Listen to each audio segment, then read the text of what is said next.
أنفسنا ومن سيئات أعمالنا من يهده الله فلا مضل له ومن يضلله فلا هادي له ونشهد أن لا إله إلا الله وحده لا شريك له ونشهد أن سيدنا ونبينا ومولانا محمدا أحمد عبده ورسوله صلى الله تعالى عليه وعلى آله وأصحابه وبارك وسلم تسليما كثيرا كثيرا أما بعد فأعوذ بالله من الشيطان الرجيم بسم الله الرحمن الرحيم يا أيها الذين آمنوا ادخلوا في السلم كافة ولا تتبعوا خطوات الشيطان إنه لكم عدو مبين. وأخرج الشيخان الجليلان في صحيحيهما أن النبي صلى الله عليه وسلم قد قال الدين والنصيحة. قيل لمن يا رسول الله؟ قال لله ولرسوله ولأئمة المسلمين. وفي رواية ولعامتهم أو كما قال النبي صلى الله عليه وسلم. اللهم صل وسلم على عبدك ورسولك ونبيك محمد أحمد وعلى آله وأصحابه وبارك وصل وسلم عليه. قابل قدر بزرگوں، محترم بھائیوں اور معزز سامعین، اللہ تعالیٰ نے شریعت مقدسہ مخلوقات کی اصلاح اور ان کے فائدہ رسانی کے لیے ایک کامل نظام انبیاء علیہ السلام کے ذریعے بھیجا ہے. یہ نظام حیات بھی ہے اور نظام ممات بھی ہے. دونوں جہانوں کی کامیابی کے احکام اور ہدایات اللہ تعالیٰ نے وحی کے ذریعے بھیجے ہیں، اور وہی حقیقت میں خدا اور نبی کے درمیان اعتماد کا ایک رشتہ ہے. اس وحی کی وجہ سے پیغمبر باوجود بشر اور انسان ہونے کے کل کائنات سے بلند و برتر اور افضل و اشرف ہوتے ہیں. تمام انبیاء علیہ السلام بہترین مخلوقات ہیں، اور سب کے سرتاج و سرخیل ہمارے رسول جناب نبی کریم صلی اللہ علیہ وسلم اللہ تعالیٰ نے خیر و سعادت کے ساتھ مبعوث فرمایا ہے. دیگر انبیاء میں اور ہمارے پیغمبر میں کچھ فرق بھی ہے. ان انبیاء اور مرسلین کی ذمہ داریاں اپنی اپنی قوموں تک، قبائل تک، زمانوں تک تھی. بخاری شریف کی حدیث میں آپ نے فرمایا ہے نبی اور رسول اپنی قوم قبیلے کے لیے مبعوث ہوتے تھے. وَبُعِثْتُ إِلَى النَّاسِ كَافَّةً، اور مجھے تو سب کے لیے مبعوث کیا گیا ہے. آپ کا زمانہ آپ کی بعثت سے شروع ہوا ہے اور قیامت پر جا کر ختم ہوگا. آپ نے یہ بھی فرمایا کہ میرے اور قیامت کے درمیان کوئی اور نبی نہیں ہے سوائے عیسیٰ مسیح کے کہ وہ آسمان سے نزول فرمائیں گے۔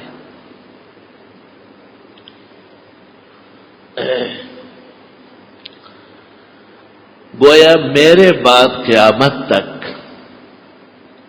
میری لائی ہوئی شریعت جو دین اسلام میرے ذریعے اللہ نے بھیجا ہے یہی رشد اور ہدایت کے لیے کافی۔ اللہ تعالیٰ نے اس دین کی تکمیل اور تتمیم کے طور پر جس طرح پیغمبر صلی اللہ علیہ وسلم کو ایک کامل اور مخلص ایمان و اعمال سے آراستہ پیراستہ صحابہ کرام کی جماعت عطا فرمائی۔ مقصود نبی کی بعثت سے اور صحابہ کرام کے ان کے ساتھ ہونے سے امانت وحی کی حفاظت تھی اور اس کی نشر و اشاعت تھی۔ اس لیے حضرات صحابہ کو تابعین ایسے ملے جو کاملین تھے، اور تب تابعین کو اتباع تابعین ملے۔ اللہ تعالی نے دین کے کمال کے لیے فقہا اور مجتہدین پیدا فرمائے۔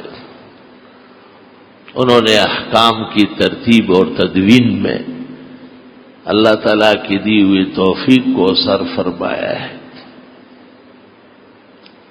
مسائل منقح ہو گئے، صاف ستھرے ہو گئے، لوگوں کی دقت اور دشواری دور ہو گئی۔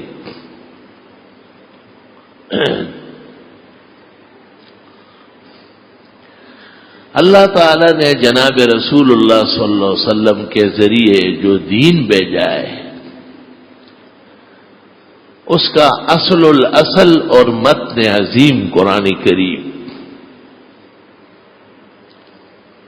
اس کی حفاظت کا وعدہ فرمایا، انا نحن نزلنا الذکر وانا لہ لحافظون۔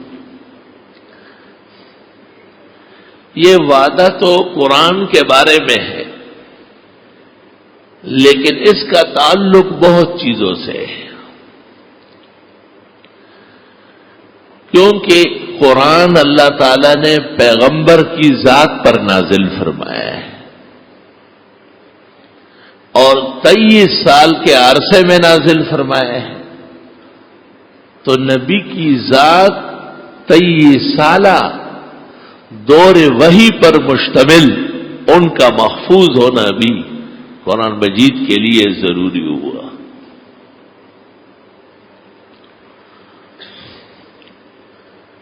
قرآن کریم جس ماحول میں نازل ہوا، خواہ مسلمانوں کی کمزوری اور پریشانی کے ایام تھے یا ان کے فتوحات اور مغازی کا دور تھا،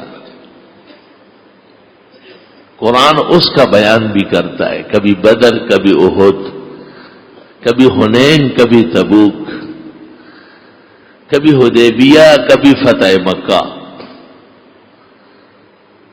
تو وہ احوال اور وہ دور اور زمانہ اسے بھی وحی کے لیے محفوظ فرما دیا ہے۔ پیغمبر نے جن لوگوں کو دعوت دی ایمان کی، توحید کی، اتباع سنت کی،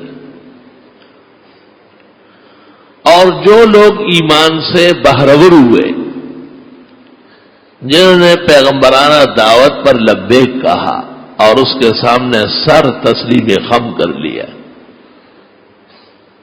اور کمال کی اطاعت و فرمانبرداری دکھائی، مطیعین اور مومنین حضرات صحابہ رضی اللہ عنہم اجمعین، ان کے احوال اور تراجم، ان کی حیات اور ممات، ان کے سوانح اور متعلقات، وہ بھی اللہ تعالیٰ نے قرآن کے لیے محفوظ فرمایا۔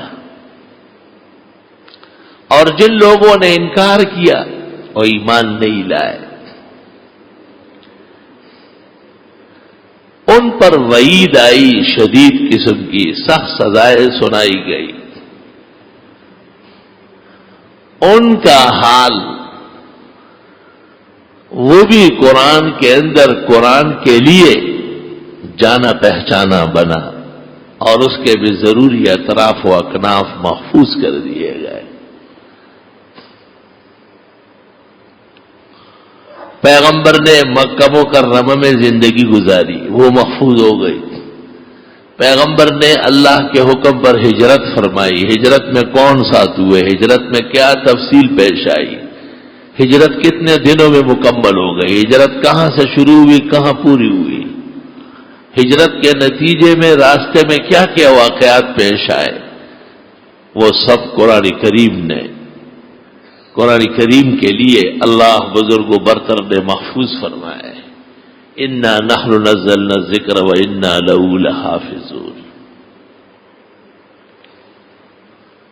پیغمبر پر مدنی زندگی میں کیا واقعات پیش آئے. وَإِذْ غَدَوْتَ مِنْ أَهْلِكَ تُبَوِّئُ الْمُؤْمِنِينَ مَقَاعِدَ لِلْقِتَالِ وَاللَّهُ سَمِيعٌ عَلِيمٌ.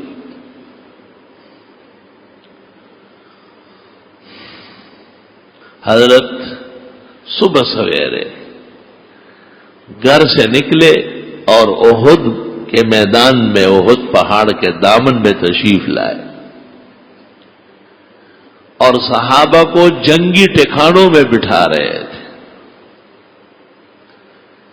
کہ ان کو یہاں بیٹھنا ہے، ان کو وہاں بیٹھنا ہے، دشمن کا راستہ اس طرح روکنا ہے، اور دشمن اگر آگے بڑھا تو اس سے اس طرح لڑنا ہے. قرآن پاک نے اس نقشے کو ذکر کیا. وَإِذْ غَدَوْتَ مِنْ أَهْلِكَ تُبَوِّئُ الْمُؤْمِنِينَ مَقَاعِدَ لِلْقِتَالِ. یاد کرنے کا ہے جب صبح سویرے آپ تشریف لائیں اپنے گھر سے میدان احد میں، تُبَوِّئُ الْمُؤْمِنِينَ مَقَاعِدَ لِلْقِتَالِ، اور مسلمانوں کو جنگی ٹھکانوں میں بٹھا رہے تھے. جنگی ٹھکانے کو مورچے کہتے ہیں، اصطلاح حرب میں مورچوں میں بٹھا رہے تھے. حضرت تشریف لائے اور صحابہ کرام کو جگہ جگہ بٹھایا. جنگ شروع نہیں ہوئی ابھی. اللہ، اس وقت جو دعائیں مانگی جا رہی تھی اور جو تکلیف دہ کیفیت تھی، واللہ سمیع علیم، اللہ سن رہے ہیں اور دیکھ رہے ہیں، اللہ جاننے والے ہیں. سمیع لاقوالکم وعلیم باحوالکم، مفسرین لکھتے ہیں اذ ہمت طائفتان منکم ان تفشلا. دو قبیلے تھے، ایک کا نام تھا بنو حارثہ اور دوسرے قبیلے کا نام تھا بنو سلمہ. انہوں نے مشرکین کا گن گرج جب سنا اور مسلمانوں کی بے سر و سامانی، تو اللہ خود بیان فرماتے وَأَنْتُمْ أَذِلَّةٌ. انہوں نے کہا بہتری اس میں ہے کہ ہم اس جنگ میں شریک نہ ہوں، بہت ہی تکالیف پیش آ جائے گی.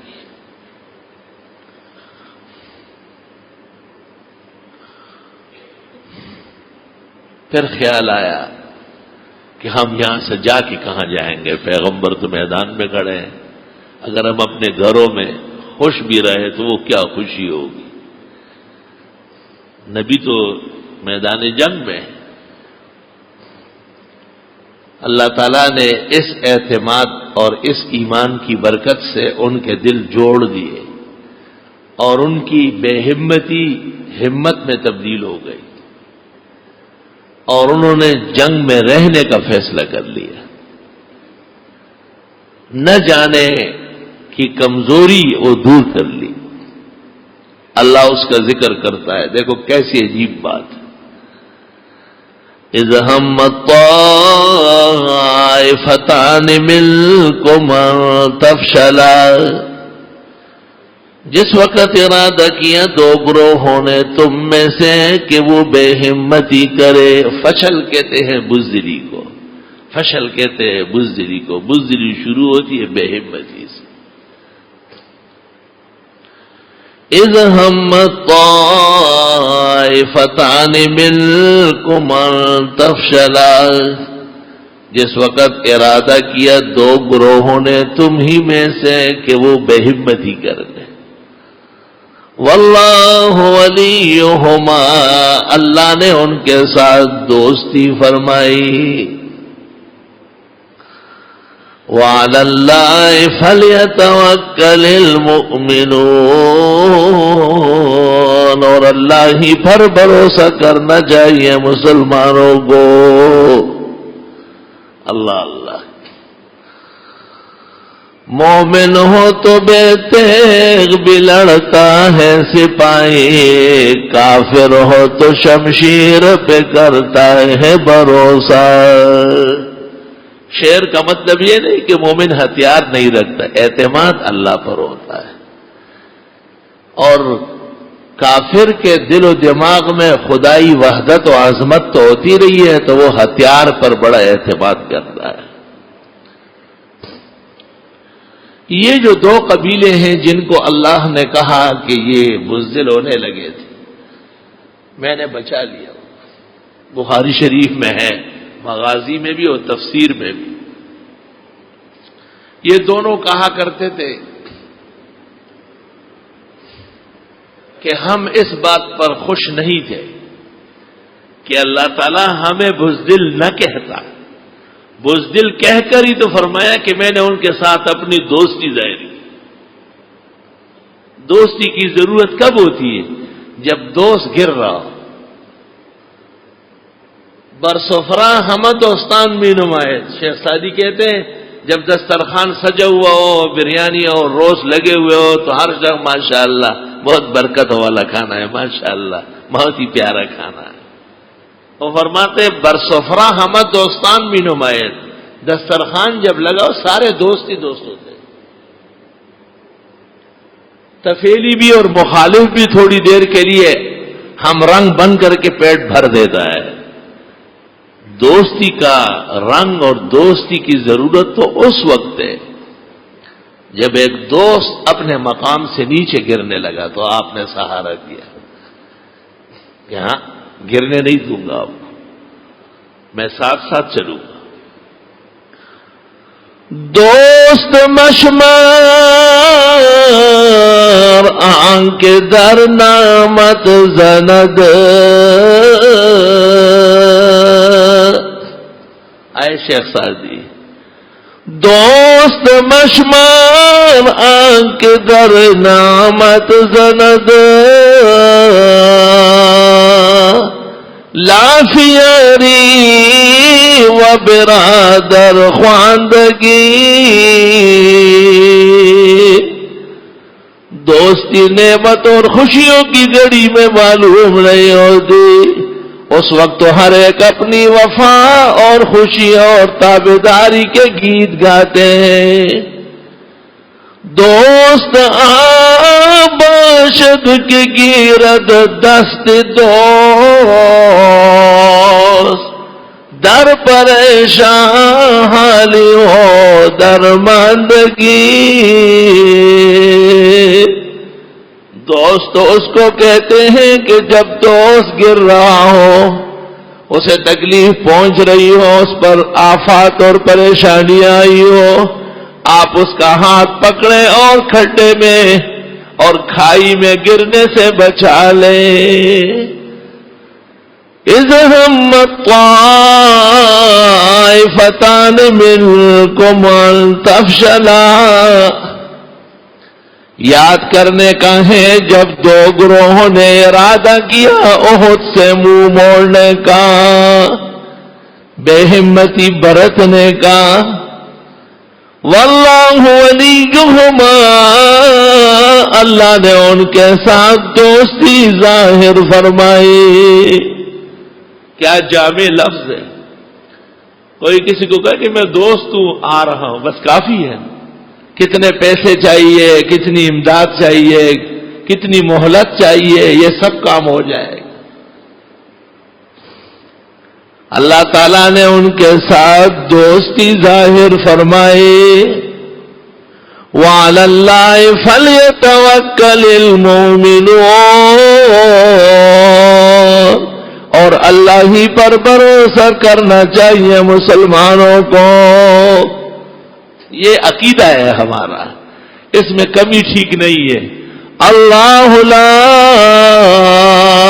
الہ الا ہو، یہ ہمارا عقیدہ ہے کہ اللہ وحدہ لا شریک ہے، اس کا کوئی جوڑ نہیں، اس کے جوڑ کا کوئی نہیں، اس کے فیصلوں کو ٹالنے والا کوئی نہیں. لا مبدل لکلماتی،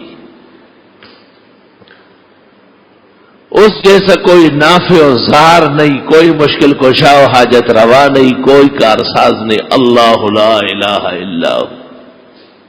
تو اس عقیدے کا ہم پر کیا اثر ہے کہ اللہ بہت بڑے ہیں، اللہ محتاج نہیں، اللہ کارساز ہے، مشکل کشا ہے، حاجت روا ہے، غیب دان ہے، حاضر ناظر ہے. اس کا ہم پر کیا اثر ہے؟ آگے فرمایا وَعَلَى اللَّهِ فَلْيَتَوَكَّلِ الْمُؤْمِنُونَ. جب ایک اللہ کی وحدت و وحدانیت کے قائل ہو تو اس اللہ ہی پر بھروسہ کرنا ہے. یہ ایمان، اس کو ایمان. اسباب اللہ تعالیٰ نے دونوں قسم کے پیدا فرمائے، مؤثر اور غیر مؤثر.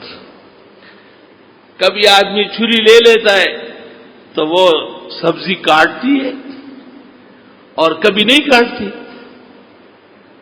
کبھی آدمی ایک چیز خرید لیتا ہے ایک مقصد کے لیے، وہ کام آ جاتی ہے، اور کبھی کام نہیں آتی. اللہ تعالیٰ نے دونوں قسم کے اسباب پیدا فرمائے، مؤثر بھی اور غیر مؤثر بھی. شادی سبب ہے تولید کا، لیکن کیا ہر شادی کے بعد اولاد ہوتی ہے؟ جن کی نہیں ہوتی ہے ان کی شادی کل عدم ہو جائے گی، کہ نکاح ٹوٹ جائے گا.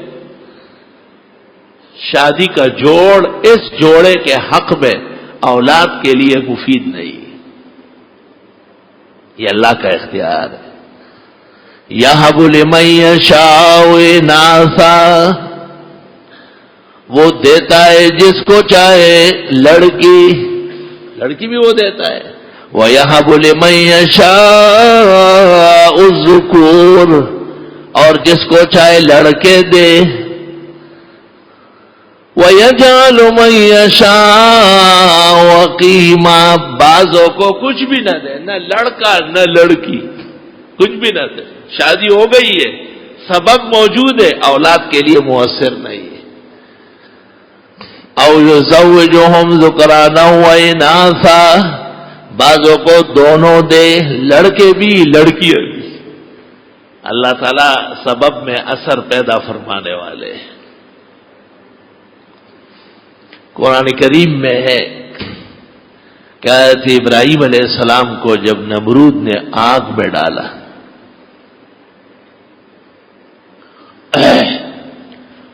تو اللہ تعالیٰ نے آپ کو کہا یا نار کونی بردم و سلاما علی ابراہیم، کہ آپ ابراہیم علیہ السلام کے حق میں جلانی والی نہ بنے، آرام پہنچانے والی بنے.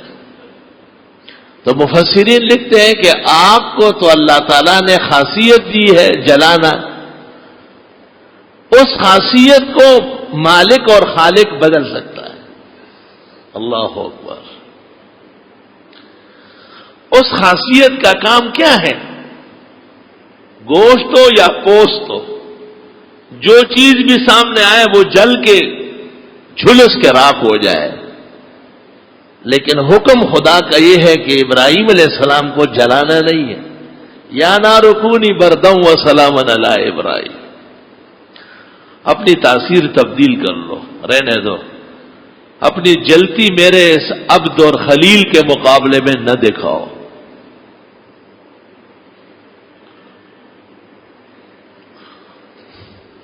اگر اللہ تعالیٰ کا یہ ارشاد نہ ہو تو جو طاقت اور توانائی اللہ تعالیٰ نے آپ کو دی ہے وہ ظاہر ہو جاتی. تو طاقت اور توانائی کو مؤثر بنانا اور غیر مؤثر بنانا یہ اللہ تعالیٰ کی قدرت میں ہے.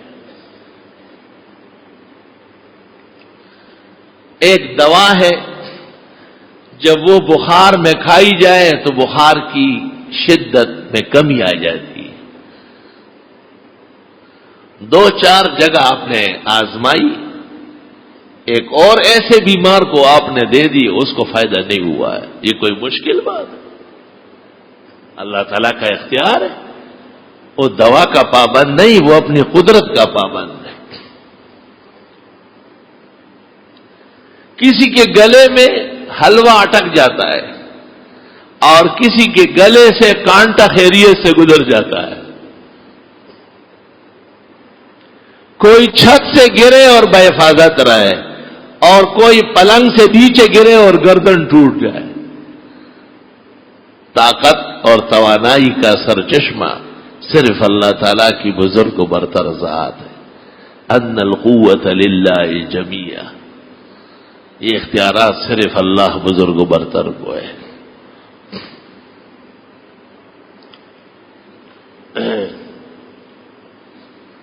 اس لیے اللہ تعالیٰ نے فرمایا کہ پیغمبر کے 2 مخلص گروہ صحابہ اسباب کو دیکھ کر کے تھوڑی دیر کے لیے گھبرا گئے. یہ ایک بشریت تھی، انسانیت تھی. قرآن کریم میں ہے کہ موسیٰ علیہ السلام جب درخت قرب الہی کے قریب آئے تو حضرت موسیٰ علیہ السلام کو اللہ تعالیٰ نے خطاب فرمایا اور نبوت اور پیغمبری ان کو عطا فرمائی. موسیٰ علیہ السلام پر اللہ تعالیٰ کی الوہیت کا ایک خاص قسم کا رعب آ گیا. اتنے خوف زدہ ہوئے کہ حضرت کا منہ کھلتا نہیں تھا. تو اللہ تعالیٰ نے خوف کو کم کرنے کے لیے کہا وَمَا تِلْكَ بِيَمِينِكَ يَا موسیٰ، اے موسیٰ دائیں ہاتھ میں کیا لیا ہوا ہے؟ موسیٰ علیہ السلام کے ہاتھ میں لاٹھی ہوتی تھی. اخذ العصا من سنن المرسلین، کبھی کبھی لاٹھی رکھنے بھی سنت طریقہ ہے. سنتوں کا اہتمام ضروری ہے. سارے سر ڈک کے بیٹھے، ایک ضرورت سے زیادہ لمبی داڑھی اور سر ننگا، ہر طرف سے اس کو ٹوپی آ رہی ہے، لیکن اس پر شیطان ایسا مسلط ہے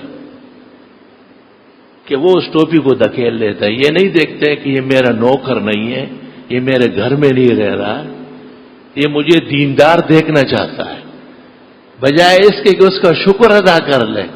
یہ بدقسمتی اور بدبختی کی نشانیاں ہیں. سنت اس عمل کو بھی کہتے ہیں جو ایک دفعہ پیش آئے، وہ بھی سنت ہے.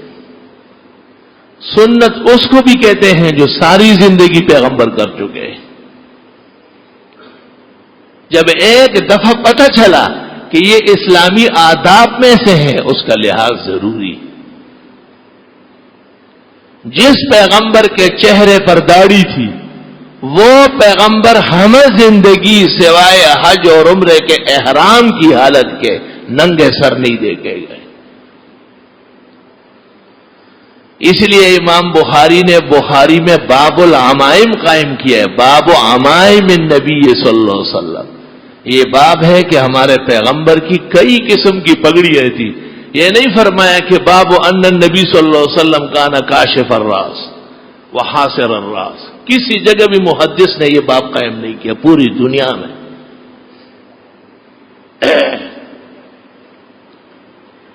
حضرت موسیٰ علیہ السلام کے پاس جو لاٹھی تھی وہ ایک دنیاوی ضرورت تھی. حضرت نے اس کا بیان شروع فرمایا ہی عصایا، باری تعالیٰ یہ لاٹھی ہے، احش بہا علی غنمی اتوقع علیہا، اس کے ٹیک پہ ذرا چلنا آسان ہوتا ہے. میں کہیں چلا جاتا ہوں، لوگ احترام میں سیڑھیوں سے اتارنے کے لیے تو میں کہتا ہوں یہ کام لاٹھی کرتی ہے نا. لاٹھی کا ایک کام یہ بھی ہے کہ آدمی احتیاط سے اسے رکھے اور پاؤں پھسلنے سے بچ جائے. اتوقع والے اس کے سہارے سے قدم نیچے رکھا جاتا ہے. وہ احش بہا علی غنمی، اور بھیڑ بکریوں کو ضرورت ہو تو ان کے لیے پتے بھی گرا دیتا ہوں. ولی فیہا محارب اخری، اور خدایا اس میں اور بھی بہت کام کی چیزیں ہیں. ابو العباس مبرد نے لکھا ہے، الکامل علم ادب کی بڑی کتاب ہے، کہ ایک اعرابی جنگل میں لاٹھی لے کے جا رہا تھا بھیڑ بکریاں چرانے. تو ایک شخص نے اس سے پوچھا مل عصا ولی شیء اخذت العصا، اس نے کہا العصا لمن عصا. ادیب تھے، غضب کے شاعر تھے. کیوں لاٹھی اٹھائی ہے؟ کہا لاٹھی ان کے لیے ہے جو بات نہ مانے، ان کو سیدھے کرنے کے لیے بھی ہے. اس نے کہا یہ بات تو اچھی نہیں ہے. تو عرابی نے پلٹ کے کہا وکمکل قرآن نہیں سمجھتے. حضرت موسیٰ نے خدا کے سامنے کہا اس میں بہت فائدے ہیں، جب ضرورت ہو تو وہ فائدہ کہلاتا ہے. اس نے کہا یہ آپ نے سر کے اوپر رسی باندھ دی ہے. اس نے کہا لل اقد بل العمامہ، یہ بندن نہیں ہے، یہ پگڑی ہے. غلط باتیں کرتے ہیں. جیسے یہ اسٹیشن میں مختلف جگہ میں وہ کلی سروں پہ ایسے لپیٹے ہوتے ہیں تو آدمی سمجھتا ہے کہ یہ بکسے اور سامان اٹھانے کے لیے سر باندھا ہے. اس کو کہا علی راسک اقد، آپ کے سر پر رسی بندھی. اس نے کہا لا بل امامہ، یہ تو پگڑی ہے. اس نے کہا لئی شین تاممتا، یہ پگڑی کیوں ہے؟ اس نے کہا لفوائد جمہ، بہت فائدے. اس نے کہا 2-4 بیان کر لے. 100 فوائد اس نے کھڑے کھڑے بیان کیے. 100. اور پھر کہا سل خبیر یخبرک، عالم سے پوچھو وہ بتا دے گا، ہم تو جاہل ہیں، جنگلوں میں رہتے. 100 فائدے بیان کیے. اللہ تعالیٰ نے پیغمبرانہ اداؤں میں بہت ہی برکات دونوں جہانوں کی ودیعت فرمائی ہے.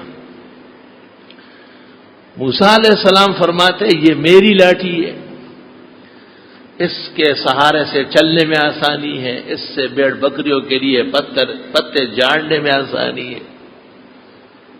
اللہ تعالیٰ نے کہا القھا یا موسیٰ، اسی لاٹھی کو نیچے پھینکو.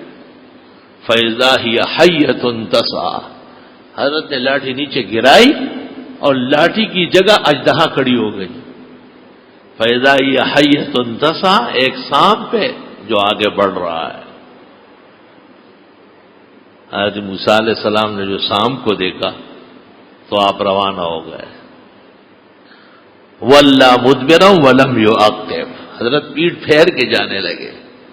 اللہ تعالیٰ نے کہا یا موسیٰ لا تخف، ڈرنے کی ضرورت نہیں. لا یخاف لدی المرسلون، میرے پیغمبر میرے حکم کے بعد ڈرتے نہیں. علماء لکھتے ہیں سانپ کو دیکھ کے ڈرنا یہ بشریت اور انسانیت کا خاصہ. کیا مطلب؟ چھوٹا بچہ سانپ سے نہیں ڈرتا. کیوں؟ انسانیت کم ہے، عقل میں فتور ہے. مجنون سانپ سے نہیں ڈرتا، وہ مضرات سے ناواقف ہے. کامل و اکمل آدمی انسانیت اور بشریت کی وجہ سے خطرے کی چیز دیکھ کر خطرہ محسوس کرتا ہے. تو موسیٰ علیہ السلام کا لاٹھی کے بدلے میں اژدہا سے ڈرنا یہ کمال بشریت و انسانیت. بھائی کمال کا آدمی دوسرے کو کہتا ہے کہ اوپر چڑھتے ہو پنکھا چل رہا ہے، آپ بجلی کا کام کر رہے ہیں، الیکٹریشین ہے، لیکن اسی بجلی سے تیری موت واقع ہو جائے گی. یہ کمال عقل ہے، قبل الوقت لوگوں کو آگاہ کرتا ہے. لیکن ایک اجاڑی ناتجربہ کار نہایت بدسلی کا آدمی وہ کھلے تاروں میں ہاتھ رکھتا ہے اور اپنا کمال سمجھتا ہے. کوئی سمجھے یا نہیں، لیکن لاش اکیلے اس کے نیچے گر جائے گی. موسیٰ علیہ السلام کا لاٹھی کے بدلے میں جب سانپ بنا اور لاٹھی سے اژدہا تیار ہو گیا، اس سے خوفزدہ ہونا یہ حضرت کا کمال بشریت و انسانیت. اللہ نے اس لیے اس کو ذکر کیا۔ انبیاء علیہ السلام بشریت اور انسانیت میں ہر اعتبار سے کامل و اکمل ہوتے ہیں۔ جب ہر نبی اور رسول کامل بشر ہے تو جو سب کے سرتاج و سرخیل ہے ان کا کیا کہنا ہے؟ یا رب صلی وسلم علیہ۔ اللہ اکبر۔ اللہ تعالیٰ نے کیوں کہا کہ اے موسیٰ ڈرنا نہیں؟ بتانے کے لیے کہ معجزہ نبی کے اختیار میں نہیں ہے، نبی کی عزت اور تائید کے لیے ظاہر ہوتا ہے۔ سلیمان علیہ السلام کا تخت ہوا پہ اڑتا تھا، اختیار ان کا نہیں تھا، اختیار اللہ تعالیٰ کا تھا۔ حضرت عیسیٰ علیہ السلام مادرزاد اندھے کو دم کرتے تھے تو ٹھیک ہو جاتا، بینائی لوٹ آتی۔ کوڑ کے مریض کو ہاتھ پھیر لیتے، صحت مند ہو جاتا۔ وہ احیی الموتی باذن اللہ، مردے تک کو اٹھا لیتے تھے لیکن حکم خدا کا تھا۔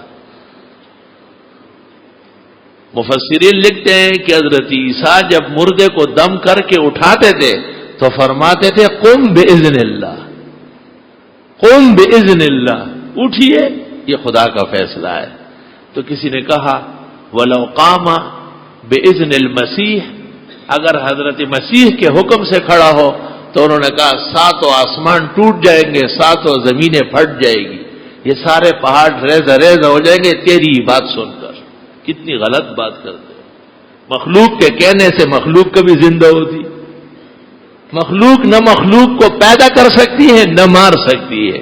احیاء اور اماتت کی شان صرف اللہ بزرگ و برتر کی ہے۔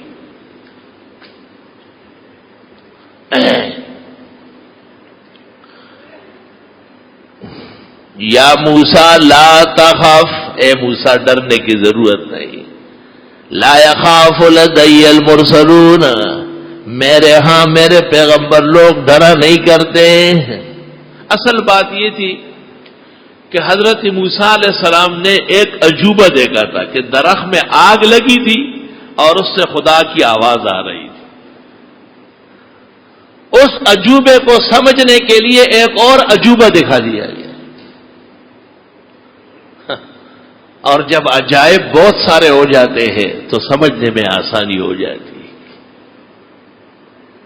اصل قدرت اللہ بزرگ و برتر کی ہے، انبیاء بھی اس کی قدرتوں کے سامنے خاص معتمد بندے، اور کل کونین بھی اس کی قدرت کے سامنے عاجز اور بے بس ہے۔ اللہ ولیہما، اللہ تعالیٰ نے ان کے ساتھ دوستی فرمائی، اللہ تعالیٰ نے تو ان کے ساتھ دوستی فرمائی، بنو حارثہ و سلمہ کے ساتھ۔ ان کو کیا کرنا ہے؟ وعلی اللہ فلیتوکل المؤمنون، ان کو ایمان والا توکل پورا ظاہر کرنا ہے۔ ایمان کے ساتھ توکل کی شان اچھی لگتی ہے۔ جیسے انسان بہت زیادہ قیمتی ہے، انسان، لیکن انسان سے زیادہ قیمتی کوئی چیز ہے، اس کو کہتے ہیں عقل۔ عقل،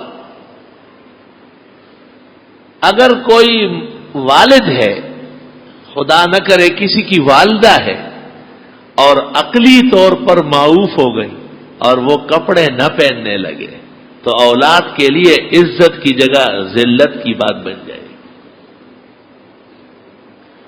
وہ انسان ہے، انسانیت سے نکلا نہیں۔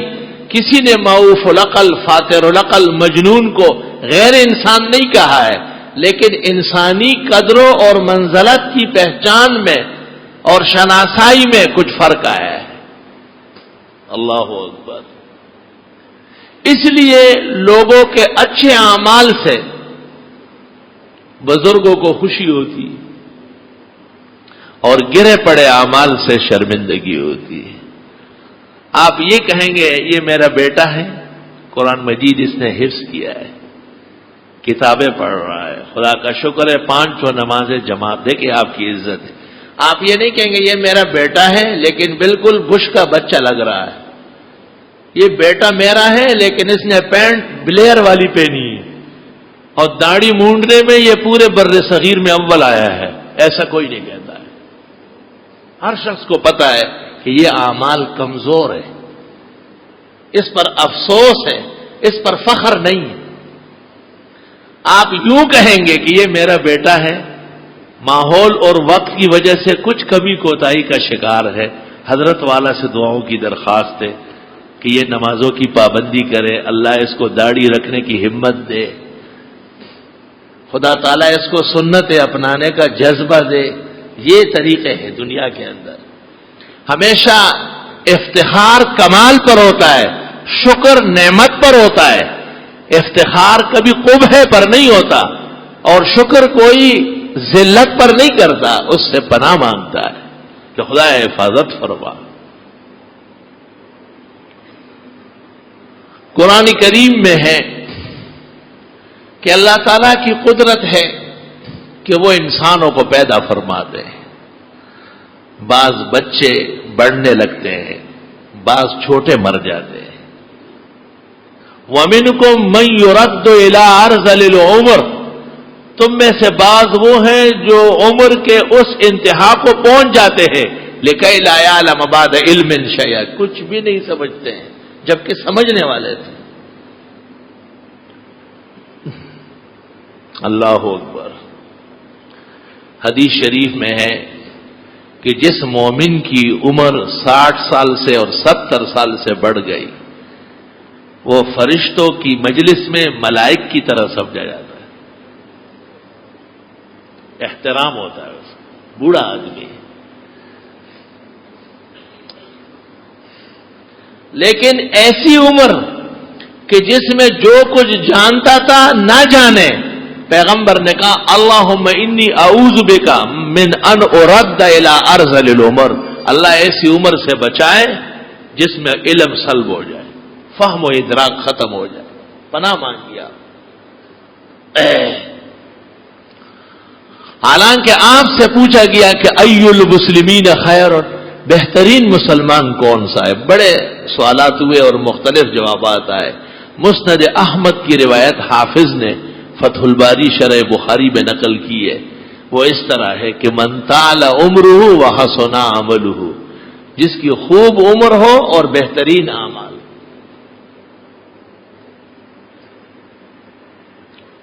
لِكَيْ لَا يَعْلَمَ بَعْدَ عِلْمٍ شَيْئًا۔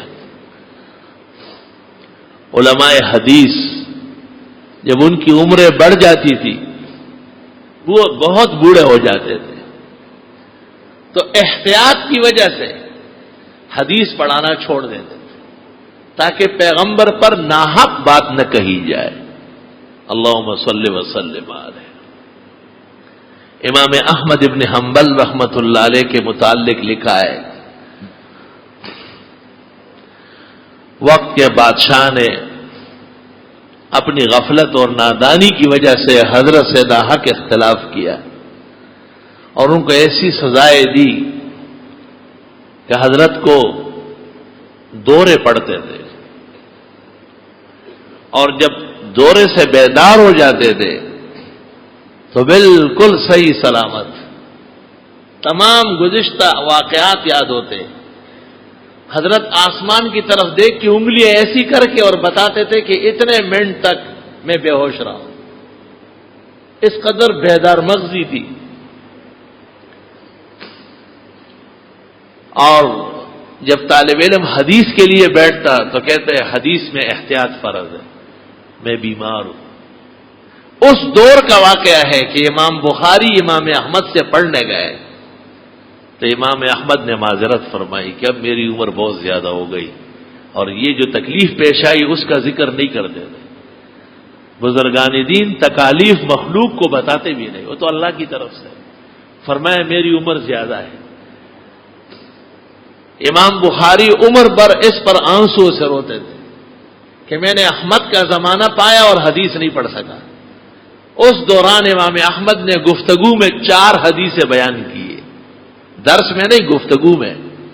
تو امام بخاری اس قدر محتاط اور امت کا سرمایہ ہے کہ اس کو بیان کرتے ہوئے امام بخاری یہ نہیں کہتے حدثنا احمد، فرماتے ذکر لنا احمد، وہ درس کا وقت نہیں تھا، وہ گفتگو کا وقت تھا. میں درس میں نہیں بیٹھ سکا، حضرت درس چھوڑ چکے تھے. احتیاط دیکھیں، علم صرف مدرسوں کا اور کتابوں کا نام نہیں، حد درجے احتیاط کا نام. اگر وہ ساتھ ساتھ آ گئی تو سلف کا علم حاصل ہو گیا، اور اگر وہ ختم ہو گئی ہے تو نام ان کا لے، کام دوسروں کا ہو رہا ہے. اللہ تعالیٰ کے ہاں مستجاب کتنے تھے.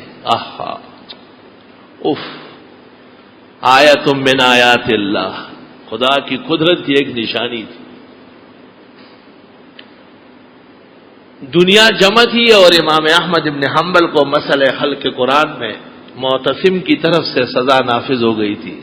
تو جلاد کو کہا تھا کہ حضرت کو کسی طریقے سے نیفے پر مارو کہ شلوار ٹوٹ کے نیچے گرے. یہ تو روزانہ سزا ہوتی ہے اور یہ سرکاری بات مانتے نہیں ہیں. تو جلاد نے ایک کوڑا ایسا مارا کہ حضرت کا اظہار بند ٹوٹ گیا.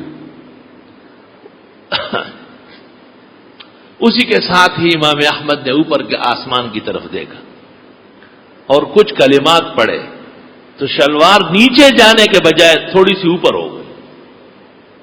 اب جتنے لوگ تھے وہ سارے کے سارے اللہ کی عظمت، اللہ تعالیٰ کی محبت کے کرشموں کے اور گروید اور قائل ہو گئے.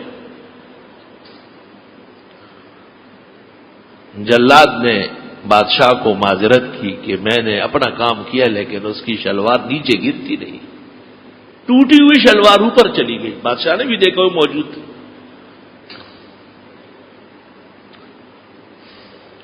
جب فتنہ رفع دفع ہو گیا، تکلیف ختم ہو گئی، اپنے خاص شاگردوں نے پوچھا کہ حضرت بہت تکلیف کا وقت تھا اور جلاد کے چوٹ کے ساتھ نیفا ٹوٹ چکا تھا، اظہار بند ٹوٹ چکا تھا، آپ نے کیا پڑھا؟ فرمایا یا رحمان و یا رحیم یا کریم و یا ودود یا فعال لما ترید ان کنت ترید انی علی الحق المبین فلا تخزنی بین عبادک. میں نے یہ 4 کلمات پڑھے، یا رحمان و یا رحیم یا کریم و یا ودود. اگر آپ جانتے ہیں اور یقیناً جانتے ہیں کہ میں بالکل حق پر ہوں تو بندوں کے سامنے رسوا نہ فرما. یہ 4 کلمات دنیا پڑھتی ہے لیکن بغداد کے چوراہے پر مجمع عام میں احمد نے پڑھے ہیں اور اسی وقت اس پر عرش سے فیصلہ ہوا ہے. کیونکہ دنیا میں مشکلوں سے احمد ابن حنبل آتے ہیں تو روز احمد ابن حنبل نہیں پیدا ہوتے. یا رحمان و یا رحیم یا کریم و یا ودود یا فعال لما ترید ان کنت علی الحق المبین ان کنت تعلم انی علی الحق المبین فلا تحتکنی بین عبادک. خدایا بندوں کے سامنے رسوائی سے محفوظ فرما. اسباب جب کمزور ہو جائے مسبب پر توکل اور اعتماد کام آتا ہے. اسباب کو مسبب کے حکم کے مطابق مؤثر مان لے. اسباب کو مؤثر کے حکم کے مطابق مؤثر مان لے. اسباب کو اتنی بلند نہ سمجھے کہ مسبب کو بھول جائے. اسباب یہ ہے کہ آپ نے بہت بڑی انگریزی تعلیم کی، بہت مشکل سے کوئی کورس کر لیا اور اس پر 4-5 لاکھ کی تنخواہ ملنی چاہیے تھی. یہ اسباب کی فضا ہے. اور مسبب کا کرشمہ یہ ہے کہ اس کا کوئی نتیجہ نہیں بنا، سب کام کمزور ہو. میرے پاس ایک بزرگ ڈاکٹر دم کرنے کے لیے اپنے بیٹوں کو لے کے آتے تھے. 3-4 بیٹے تھے اور ہر ایک جب میڈیکل کورس میں اول آ جاتا تھا اور اس کو تمغہ مل جاتا تھا تو اس کا دماغ معاف ہو جاتا تھا. ایک بھی، دوسرا بھی، تیسرا بھی. کسی نے اس کو کہا کہ یہاں ایک اس طرح مولوی بیٹھا ہوا ہے، اس سے بھی بات کرو. جب وہ آیا اور اس نے یہ واقعہ سنایا، یقین فرمائے میں ڈر گیا، بیٹھے بیٹھے بالکل خوفزدہ ہو گیا، کیونکہ خدائی پکڑ قریب سے دیکھی.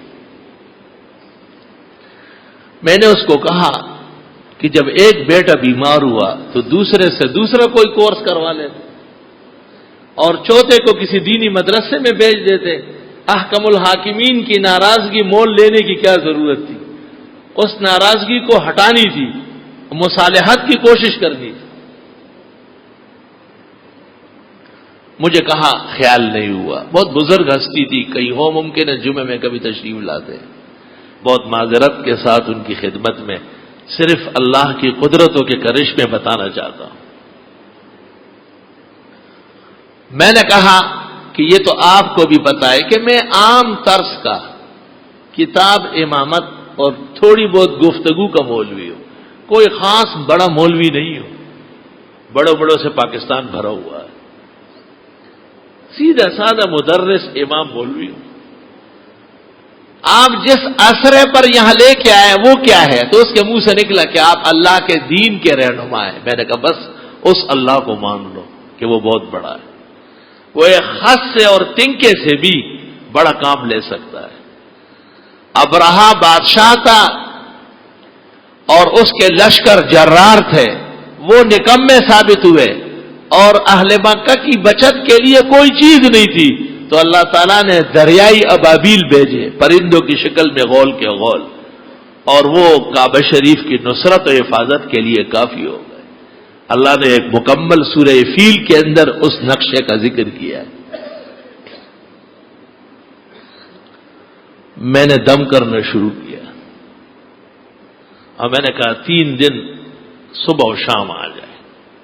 عام حالات میں تو شام کو ہی کافی ہے یار، لوگوں کو صبح بلانا ان کو بہت تکلیف ہوتی ہے. جنرل مشرف صاحب بلائے یا ہمارے دوسرا جو اس کا سیکریٹری بنا ہوا ہے وہ بلائے تو پھر تیاری کر لیں گے، ورنہ ان کو جب کہے فجر میں آ جائے تو بہت تکلیف ہوتی. ان کی فجر 11 بجے کے بعد شروع ہوتی ہے. فَإِلَى اللَّهِ الْمُشْتَكَى، یہ اس پیغمبر کی امت ہے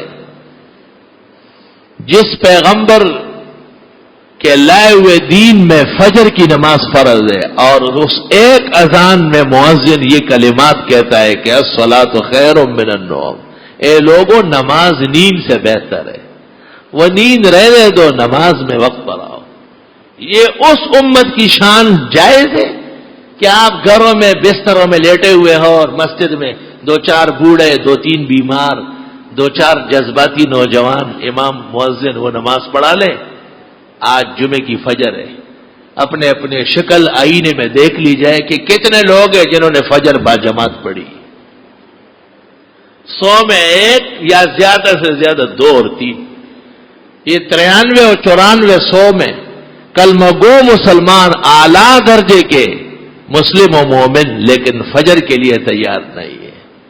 ہم سے کب پیار ہے ہاں نیند تمہیں پیاری، اور کس قدر مشکل تمہیں صبح کی بیداری. جب میں نے کہا کہ حضرت فجر میں تشریف لا سکتے ہیں ان بیماروں کو لے کے، کہنے لگے زور میں آ جائیں گے. میں نے کہا خدا کا خوف کرو، اتنی تکلیف کے باوجود بھی دماغ سیدھا نہیں ہوا ہے، شیطان سوار ہے. تو وہ ڈاکٹر صاحبان 2-3 جو تھے انہوں نے کہا ہم آ جائیں گے، ہم اکیلے آ جائیں گے، ہم آ جائیں گے. تو دیکھو 70 سال اور 75 سال عمر ہو گئی ہے، 3-4 بڑے ڈاکٹروں کا ابا جان ہے، لیکن فجر کے لیے اب بھی تیار نہیں. تو اللہ پھر تکلیفوں کا منہ کھول دیتا ہے کہ میں دیکھتا ہوں آپ کیسے ڈگریوں سے کام لے رہے ہیں، لے کے دیکھے ذرا. اللہ تعالیٰ نے فضل فرمایا، وہ نمازوں کے بھی بڑے سخت پابند ہو گئے، اور اللہ جزائے خیر دے و خدا تعالیٰ سب کو تمام اوقات بالخصوص فجر کے پابند بنائے. فجر تو ایمان کا امتحان ہے، اور فجر پر ہی مومن کا انعام ہے. حدیث شریف میں ارشاد فرمائے کہ عشاء کی نماز اور فجر کی منافق کو بڑی بھاری پڑتی ہے. عشاء اس کے طعام اور مزے چرچے کی غفلت میں ضائع ہوتی ہے، اور فجر اس کی نیند کی غفلت میں ضائع ہوتی ہے. اس دن ایک عجیب واقعہ سنا کہ ایک بزرگ خاتون کو کوئی ڈاکٹری دوا دے دی گئی، وہ بیمار تھی اور ضرورت تھی اس کی، وہ نہیں استعمال کر رہی تھی. لیکن اس کو تسلی دی گئی کہ اس میں کوئی نشہ وشہ نہیں ہے. اس کے اوپر لکھا ہوا تھا اس سے نیند نہیں آتی. اس نے کہا دیکھو یہ ڈاکٹری دوائیوں میں جھوٹ ہوتا ہے اور نیند آ جائے گی اور صبح کا وقت بہت قیمتی ہے، میرا ضائع ہو جائے گا. سب نے وعدہ کیا کہ ہم اٹھا لیں گے، آپ کھا لیں. اس نے دوا کھائی. دوا کھانے کے بعد صبح اس کو بہت دفعہ اٹھایا گیا، لیکن جب اٹھا لیتے تھے وہ یہاں سے اٹھ کے دوسری طرف گر جاتی تھی. بوڑھی عورت تھی. جب دن چڑھا ہوش و آواز بحال ہو گئے تو رونا دھونا شروع کر دیا، اور رونا اس طرح کیا کہ 72 سال میں پہلی مرتبہ میری تہجد قضا ہو گئی. یہ آسمان و زمین کسی کی وجہ سے قائم ہے، اور جس نے دوا دی تھی اس کو کہا کہ آپ سے کبھی بات نہیں کروں گی. 72 سال بعد میری تہجد ضائع ہو گئی. آج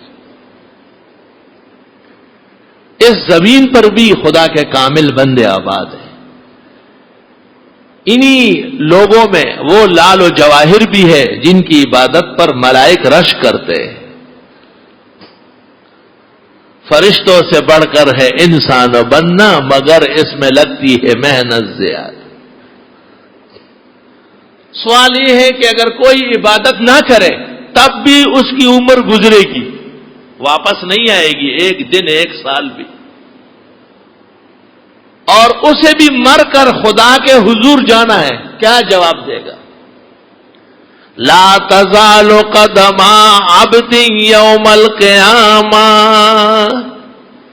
قیامت کے دن بندے کو ہلنے نہیں دیا جائے گا. حتی یسأل عن 4 4 یا 5 سوالات ضرور ہوں گے. انس کی روایت ترمذی ثانی. عن عمرہ فیما افنا، عمر کے بارے میں سوال ہوگا کس چیز میں فنا کی. وعن شبابہ فیما ابلا، جوانی کے بارے میں سوال ہوگا کس چیز میں بڑھاپے کو پہنچی. آئے ہائے، جوانی بھی نعمت ہے بہت بڑی. وعن مالہ من این اکتسبہ وانفقا، اور مال کے بارے میں 2 سوال ہوں گے، کہاں سے آیا تھا اور کہاں گیا تھا. من این اکتسبہ، کمایا کہاں سے، وفیما انفقا، خرچ کہاں کیا. ہر چیز کا ایک سوال، مال مصیبت کے 2 سوال. وعن علمہ ماذا عمل بہ، اور اس کے علم، فہم، عقل، ادراک کے بارے میں سوال ہوگا، اس سے دین کا کون سا کام کیا ہے، کیا عمل کیا ہے. اللہ تعالی آنے والی زندگی مبارک فرمائے. وآخر دعوانا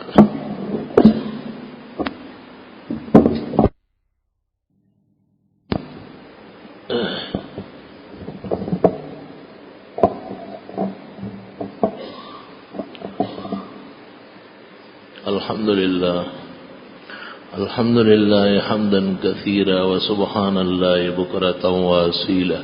الله أكبر كبيرا.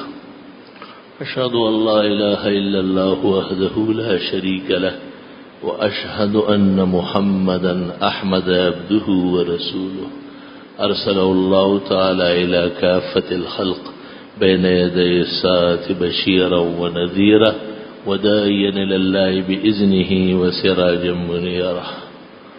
وصلى الله تعالى عليه وعلى آله وأصحابه الذين هم خلاصة العرب العربة وخير الخلائق بعد الأنبياء. أما بعد، فيا أيها الناس وحدوا الله، فإن التوحيد رأس الطاعات، واتقوا الله فإن التقوى ملاك الحسنات. عليكم بالسنة فإن السنة تهدي إلى الإطاعة، ومن أطاع الله والرسول فقد رشد واهتدى، ومن يعص الله ورسوله فقد ضل وغوى. وإياكم ومحدثات الأمور، فإن كل محدثة بدعة، وكل بدعة ضلالة، وكل ضلالة في النار.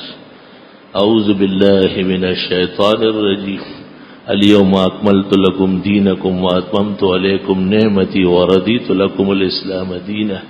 بارك الله لنا ولكم في القرآن العظيم ونفعنا وإياكم بالآيات والذكر الحكيم إنه تعالى جواد قديم كريم ملك بر ورب رؤوف رحيم.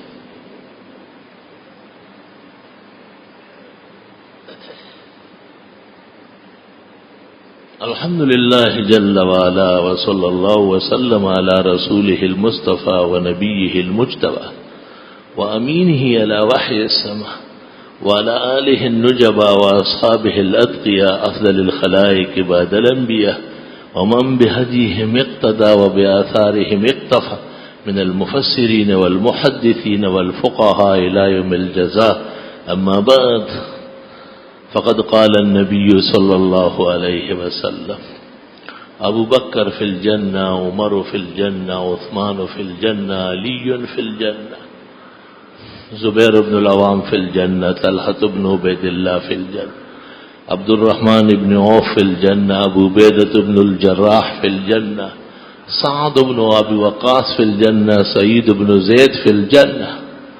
وقال صلى الله عليه وسلم خير النساء بني إسرائيل مريم وخير النساء هذه الأمة خديجة. وقال صلى الله عليه وسلم فضل عائشة على النساء كفضل الثريد على سائر الطعام. وقال لبنته فاطمة سيدة نساء أهل الجنة رواه البخاري. وقال صلى الله عليه وسلم لا تسبوا أصحابي فإن أحدكم لو أنفق مثل أحد ذهبا ما بلغ مد أحدهم ولا نصيفا إن الله يأمر بالعدل والإحسان وإيتاء ذي القربى وينهى عن الفحشاء والمنکر والبغي يعظكم لعلكم. پوچھا ہے کہ اللہ تعالیٰ سے دعا کرتے ہوئے کسی مقبول بزرگ ولی صحابہ یا نبی یا انبیاء کا وسیلہ پیش کرنا یا ان کے صدقے دعا مانگنا وسیلہ صالحین کا اولیاء کا متقین کا بزرگوں کا دینا جائز ہے. علماء دیوبند کا بھی مختار و مفتابی مسلک یہی ہے کہ بزرگان دین کے وسیلے سے دعا مانگنا جائز ہے. البتہ وسیلے کے دو مطلب ہو سکتے ہیں. ایک یہ کہ کسی بزرگ نبی یا ولی کو حاجت روا مشکل کشا کارساز غیب دان جان کر ان سے یا ان کے وسیلے سے اللہ سے مانگا جائے. یہ وسیلہ شرکیہ ہے کفریہ ہے. اس کا اعتقاد رکھنے والا دائرہ اسلام سے خارج ہے. دوسرا وسیلہ یہ کہ ولی یا نبی کو اللہ کے بارگاہ میں مقبول بندہ جان کر اللہ ہی سے ان کے تقدس اور تبرک کے سہارے سوال کیا جائے اور یہ عقیدہ ہو کہ وہ ولی یا نبی نہ جانتے ہیں نہ دیکھ رہے ہیں نہ انہیں کوئی قدرت اور اختیار ہے. قدرت اور اختیار صرف اللہ کو ہے. یہ وسیلہ شرعیہ ہے. قرآن و سنہ کے ادلہ سے مزین و آراستہ ہے. اقامت کے بغیر فرض نماز کی جماعت ہو سکتی ہے؟ جی ہو سکتی ہے. مودودی صاحب کی داڑھی تھی یا نہیں؟ کسی زمانے میں نہیں تھی، بعد میں رکھی تھی. پینٹ شرٹ میں نماز پڑھی جا سکتی ہے، پڑھ سکتے ہیں. اس کو عادت نہ بنائے. کالر والے کپڑے میں نماز پڑھنا جائز ہے، البتہ آہستہ آہستہ اس کو کم کر لیں. ناخن کچرے میں ڈالنا جائز ہے. بہتر یہ ہے کہ ناخن ایسی جگہ ڈالے جہاں انسانی پیر نہ پڑے. قصدن جسم کا یہ حصہ یا بال ناپاک جگہ میں ڈالنا مکروہ ہے. مونچھ و بغل اور دیگر جسم کے ناپسندیدہ بال نالی میں بہا دینا، ناپسندیدہ بال نالیوں میں بہانا جائز ہے. کیا عالم عورت فتوے دے سکتی ہے؟ عورت فتوے نہ دے تو اچھا ہے. اس کے بغیر بھی وہ فتنے سے کم نہیں ہے. عورت جتنی بھی بڑی عالم ہو جائے وہ جاہل ہی ہوتی ہے، اس میں علم آ ہی نہیں سکتا ہے. کیا نابالغ طالب علم دینی مسائل بیان کر سکتا ہے؟ جی ہاں.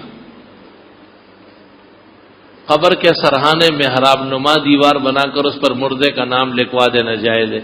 قبر کے سرحانے یا قبر کے کسی حصے میں مردے کی جان پہچان یا قبر کی معلومات کے لیے نشان لگانا یا نام لکھنا درست ہے. البتہ فقہاء نے لکھا ہے کہ مردے کے قبر پر زندے کا نام لکھنا مکروہ ہے. قبر کے چاروں اطراف ایک بلاک کی چنائی کر دینا درست ہے. کیا عورت گاڑی چلانا سکتی ہے؟ گاڑی تو ساری عورت ہی چلاتی ہے، لیکن یہ کہ بہتر یہ ہے کہ خواتین یہ کام نہ کریں. جیسے فقہاء نے لکھا ہے کہ عورتیں ذبح نہ کریں، اب اگر کوئی جانور مردار ہو رہا ہے تو ایک عورت چھرا پھیر سکتی ہے، بخاری میں اس کا ثبوت ہے، مگر عمل اور مداوم نہ بنایا جائے۔ اسی طرح خواتین گاڑیاں نہ چلائے، اس میں بے آبروئی پیش آتی ہے، گاڑی اینڈ ٹائم پر پنچر ہو جاتی ہے، پرائے لوگوں کو پکارنا ہوتا ہے، سخت تکلیفیں پیش آتی ہے۔ کیا عورت کسی عورت سے گاڑی چلانا سیکھ سکتی ہے؟ دونوں باتیں غلط اور مرد کی غیرت کے خلاف ہے، اسلامی آداب کے منافی ہے۔ جس شخص کی طرف سے صدقہ دیا جاتا ہے اس شخص کا نام کے ساتھ یہ کوئی حقیقت نہیں رکھتا، اس کی طرف سے نیت کافی ہے۔ مغرب کی فرض نماز کی تیسری رکعت میں بیٹھنا بھول گیا، سیدھا کھڑا ہو گیا تو یاد آنے پر واپس بیٹھ گیا، یا مزید نہیں، یہ تو تیسری رکعت کے بعد بیٹھنا فرض ہے، جب تک چوتھی رکعت کا سجدہ نہیں ہوا ہے بیٹھنا ضروری ہے، سجدہ سہو کر لے۔ اگر چوتھی رکعت کا سجدہ کر لیا تو اب فرض تو ویسے ہی باطل ہو گئے، ایک رکعت اور پڑھ لے، اور اگر اسی رکعت پر بھی قاعدہ کر لے تب بھی 4 رکعت نفل ہو جائے گی غیر اختیاری، اور مغرب دوبارہ پڑھ لے، اور اگر تیسری رکعت کے بعد واپس آ کے قاعدہ اخیر کر لیا سجدہ سہو کر کے نماز مکمل ہو گئی۔ نفل یا سنتوں میں سورہ فاتحہ کے بعد سورت ملانا ضروری ہے، سورت نہ ملانے کی صورت میں نماز فاسد ہو جائے گی، الا یہ کہ سجدہ سہو کر لے۔ عشاء کی نماز کے بعد جنازہ حاضر ہوا اور ایک آدمی کا معمول ہے کہ وہ وتر دیر سے پڑھتا ہے، تو کیا اس وقت میں سنت سے علاوہ نماز بقیہ کرنا جائز ہے؟ جنازہ پڑھ لیں اور باقی کس سے بعد میں کریں۔ اگر ایک انسان کا معمول ہے کہ وہ ہر وہ نماز جو اکیلے پڑھتا ہے آخری رکعت میں سورہ اخلاص پڑھتے ہیں، اس کا یہ کوشش صحیح ہے، حدیث شریف میں اجازت آئی ہے۔ عصر کی نماز کے بعد قضا نماز پڑھ سکتے ہیں۔ کسی بھی آفت دور کرنے کے لیے صدقہ دینے میں خون بہانا ضروری ہے۔ صدقہ جانور کا افضل ہے، ان اللہ یأمرکم ان تذبحوا بقرہ، اللہ حکم دیتا ہے کہ مصیبت ٹالنے کے لیے گائے ذبح کرو، تو جانور ذبح جب ہوگا تو خون بہے گا، اسی نیت سے نقد رقم دینا بھی درست ہے۔ نماز میں اس آیت میں فاتقوا النار التی وقودها الناس والحجارہ اعدت للکافرین میں اعدت للکافرین کا لفظ رہ جائے، دوسری آیت میں وبشر الذین شروع کرے تو نماز درست ہے۔ کسی لفظ کے چھوٹ جانے سے نماز فاسد نہیں ہوتی۔ ایک فرقہ ہے جو حق باؤ کے نام سے پہچانا جاتا ہے، اللہ کبیر کرتے ہیں، باقی عقائد دیوبندی عقائد کے خلاف عمل کرتے ہیں، بات بدعتی گروہ ہے، چھوڑو بات ہے۔ ایک شخص داڑھی منڈا کر خوش ہوتا ہے اور سمجھتا ہے کہ میں بہت اچھا لگ رہا ہوں، لہذا معلوم کرنے کہ ایسا کہنے سے وہ کافر نہیں، کافر تو نہیں ہوتا، ٹیڑھا پیڑا ہو گیا، کافر نہیں ہوا، اس کو اور کافر بھی بنا رہے خواہ۔ وہ داڑھی مونڈنے کو اچھا عمل نہیں کہتا، وہ اپنی جہالت اور کمکلی کو اچھا کہتا ہے۔ جس دن اس نے کہا کہ یہ غلط کام ہے، اس کے اگلے دن تو اس کی توبہ قبول ہو جائے گی، اس کے لیے توبے کی قبولیت کی دعا کرو، کافر وافر بنانے کی کوشش نہیں کرو۔ کافر کے جنازے مسلمان کو شرکت کرنا نہیں چاہیے، تعزیت کے لیے کافر کے یہاں جا سکتے ہیں۔ اللہ تعالیٰ کو اللہ میاں کہنا جائز ہے۔ میں لفظ اللہ کو اکثر اذان میں کھینچ کر پڑھتا ہوں، کیا یہ صحیح ہے جبکہ لفظ اللہ پر مد نہیں ہے؟ آپ کا مکل ہے، دین سے دور ہے، فتح القدیر اور بحر میں ہے ومد لام اللہ صحیح ہو، اللہ اکبر یہ درست طریقہ ہے۔ اذان اس طرح دینا اللہ اکبر یہ مکروہ ہے، یہ تکبیر بن جائے گی۔ پیغمبر نے بلال کو کہا مد بہا صوتک، آواز میں مد پیدا کرو۔ بعض بزرگان دین اس کو خیال نہیں کرتے تھے تو وہ سمجھتے تھے کہ شاید یہ کلمہ بگاڑنا ہے، کلمہ بگاڑنا یہ ہے اللہ اکبر، یہ غلط اور اس کا اعتقاد کفر ہے۔ جس کلمے کے کھینچنے سے کلمہ برقرار رہتا ہے، اذان میں اس کا مد مستحب ہے۔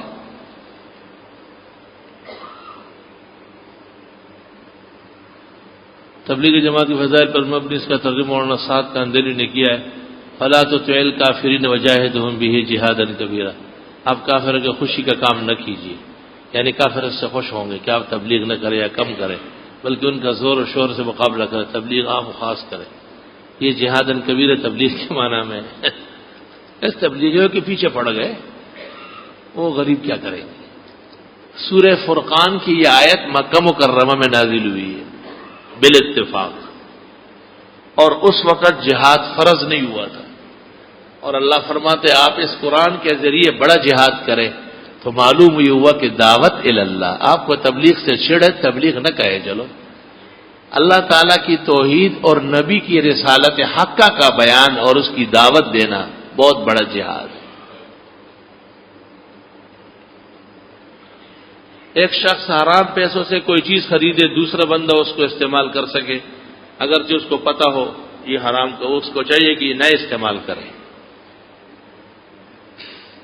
سیرت کے موضوع پر بہترین کتاب قرآن کریم ہے، سب سے بڑی سیرت قرآن میں اللہ نے بیان کی ہے پیغمبر کی، اور قرآن کی روشنی میں جو کتابیں لکھی گئی بہت ہے، اور روز العنف ہے سہیلی کی، سیرت ابن ہشام ہے، اور وہ الانسان للانسان ہے برہان الدین کی، حضرت مولانا ادریس کاندیلوی رحمہ اللہ کی سیرت مصطفیٰ ہے، سید سلیمان ندوی کی سیرت النبی ہے۔ تاریخ کے موضوع پر بہترین کتاب البدایہ والنہایہ۔ تبلیغ والے کہتے ہیں ابراہیم نے بیوی بچوں کو جنگل میں چھوڑ کر تبلیغ کے لہٰذا ہم بھی اپنے اولاد کو قربان کریں گے تبلیغ کے لیے۔ کر لے قربان، بہت اچھا ہے، اولاد تو کوئی گائے اور بکری بھی قربان نہیں کرتی، کوئی پیر رکھنے سے بھی پرہیز کر دیے۔ ایک تبلیغی ہے اور ایک مجنون ہے، یہ تبلیغی نہیں مجنون ہے۔ 6 نمبروں میں اتنا سخت کہاں ہے کہ بیوی بھی اچھے قربان کرے، وہ خود ہی گرم جگہ پہ پاؤں رکھنے سے بچتا ہے۔ بدعتی اور بریلوی جہاں شور مچا ہے وہاں سے یہ بھاگنا شروع کر دیتے ہیں، تبلیغ صاحب بھی چھوڑ کر بھاگ جاتے ہیں، اور انہی کی کمزور طبیعت سے بیشتر اہل حق مساجد متاثر ہو گئے۔ لوگ ان پر اعتماد کرتے ہیں کہ یہ اہل حق ہے، ساتھ دیں گے، اینڈ ٹائم پر یہ بھاگ جاتے ہیں۔ تو کہا بیوی بچوں کے خلاف جہاد نہ کرو، بدعتیوں کے خلاف کرو۔ قاتل الذین یلونکم من الکفار، یہ جو آس پاس مشرک بدعتی ہے پہلے ان کی خبر لے لو۔ اگر مؤذن سے فجر کی اذان میں الصلاۃ خیر من النوم رہ جائے کوئی حرج نہیں، اذان ہو جائے گی، لیکن عادت نہ بنائی جائے۔ میت دفنانے کا اصل طریقہ کیسا؟ بعض لوگ پہلے دن خیرات سخاوت وغیرہ کرتے ہیں اور بہت ثواب سمجھتے ہیں، اگر منع کرتے ہیں تو لڑنے کے تیار ہوتے ہیں۔ ثواب پر کوئی پابندی نہیں، پہلے دن بھی اور وفات سے پہلے بھی، 2 دن بعد بھی اور 3 دن بعد بھی کوئی پابندی نہیں۔ البتہ دعوت مردے کو کرنی ہے، مردے والوں سے کھانی نہیں ہے۔ کچھ علماء فرماتے کہ فاتحہ خوانی پر دعا کے لیے ہاتھ اٹھانا خلاف سنت ہے۔ حاجی امداد اللہ مہاجر مکی اور شاہ عبدالعزیز دونوں نے جائز کہا ہے، بہتر معلوم ہو رہا ہے۔ البتہ یہ ضروری سمجھنا کہ جب تک کھانے پر فاتحہ نہ پڑھا جائے تو کھانا کا ثواب نہیں پہنچے گا، یہ بدعت کا خیال ہے۔ ان بزرگوں کا بھی یہی کہنا ہے۔ زکوٰۃ کے پیسوں میں سے قرض حسنہ دے سکتے ہیں؟ جی دے سکتے ہیں، بشرطے کہ وقت پر زکوٰۃ کی ادائیگی ہو۔ دنیا کے جس حصے میں 6 مہینے دن اور 6 مہینے رات ہوتی ہے، قریبی ملک کے اعتبار سے روزے نماز ہوں گے۔ پگڑی ناجائز ہے، لیکن ناجائز ہونے کی وجہ کیا ہے؟ پہلی بات تو یہ کہ پگڑی ناجائز نہیں ہے، درست بات یہ ہے کہ پگڑی کا کاروبار جائز ہے۔ جیسے ذات اور زندگی کا بیمہ منع ہے، لیکن کارخانے کار چیزوں کا جائز ہے۔ ایک جگہ چند سگے بھائی اپنی بیویوں کے ساتھ ایک بڑے مکان میں رہتے ہیں، اس مکان کا باورچی خانہ ایک ہے، بھابھیوں کے ساتھ پردے میں بات ضرورت کے مطابق ہو سکتی ہے۔ مولانا لدھیانوی مرحوم نے کہا ہے کہ بڑی چادر خاتون اوڑھ کر کے پھر دیوروں اور جیٹوں کے سامنے آنا جانا جائز، بلا ضرورت کے کلام نہ کرے، ضروری کلام جائز ہے۔ ہمارے آس پاس آغاخانی طبقے کے لوگ ہیں، وہ ہمارے اکثر اوقات میں خوشی اور غم میں بھی شریک ہوتے ہیں، اس کو آپ سبب دعوت بنائیں، اس بہانے ان کے سامنے ایمان و اسلام کی دعوت رکھے جائے۔ امیر شریعت یہ امیر شریعت ہونے کے باوجود بھی ننگے سر رہتے تھے، یہ کبھی ایسا دیکھا کہ ہوں گے غریب؟ امیر شریعت حجت نہیں ہے، شریعت حجت ہے۔ امیر شریعت تو ایک بندہ بشر ہے، اگر وہ سارے کام کرے تو بہت اچھا، کوئی ایک کام اس کا چھوٹ گیا تو یہ ایک کام ان کا غلط تھا، علماء ان سے خفت ہے۔ بخاری شریف کے حوالے سے مردہ سنتا ہے، جبکہ قرآن مجید کی آیت لا تسمعوا سے نہیں سنتا، نہیں، قرآن میں ایسی آیت نہیں ہے، آپ کی عقل نہیں ہے۔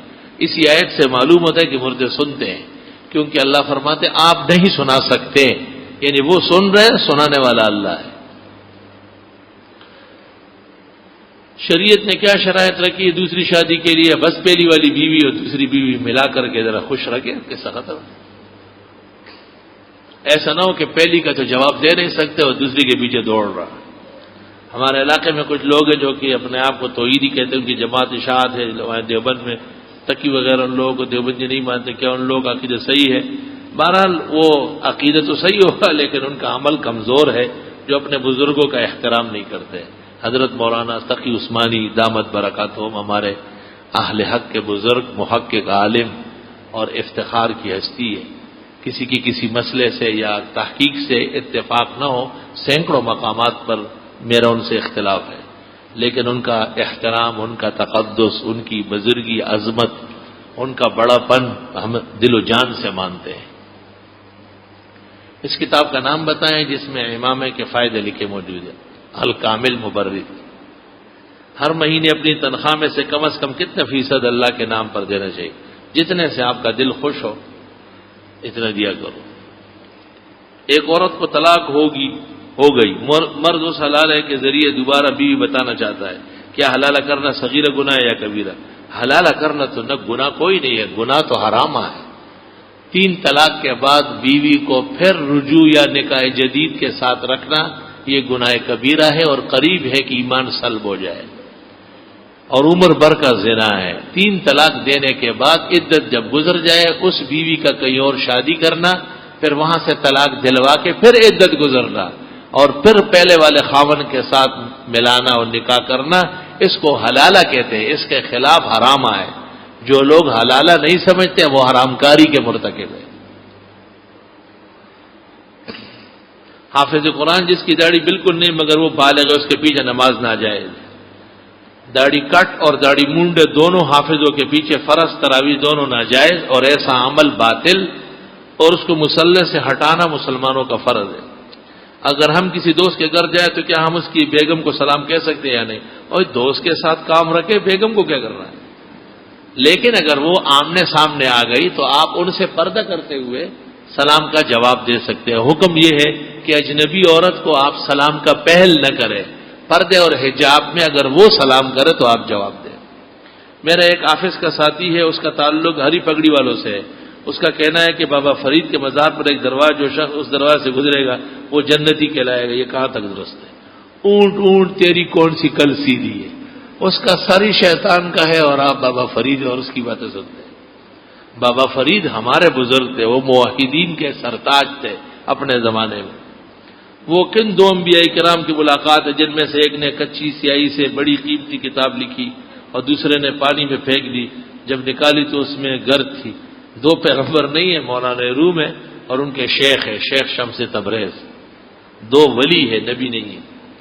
زید اپنی بیوی سے کہے کہ مجھے تیرے ساتھ جمع کرنے سے مت روکو ورنہ میں تجھ کو طلاق دیتا ہوں، پھر چند منٹ کے بعد دونوں جمع کر لے تو طلاق ہو جائے۔ اس نے منع تو نہیں کیا کہ روکو نہیں، جب وہ روکے گی تو طلاق ہوگی۔ کیا یہ بات صحیح ہے کہ مولانا ابوالکلام آزاد نے حضرت عیسیٰ کا انکار کیا ہے؟ مولانا آزاد باوجود اس کے کہ بہت اچھے عالم، ہندوستان کی سیاست اور تحریکات کے علمبردار تھے، لیکن دینی مسائل میں حد درجے غافل، بے احتیاط اور بے خبر واقع ہوئے ہیں۔ بیوی مر جائے اس کو غسل دینے والا کوئی نہیں ہے، شوہر غسل دے سکتا ہے۔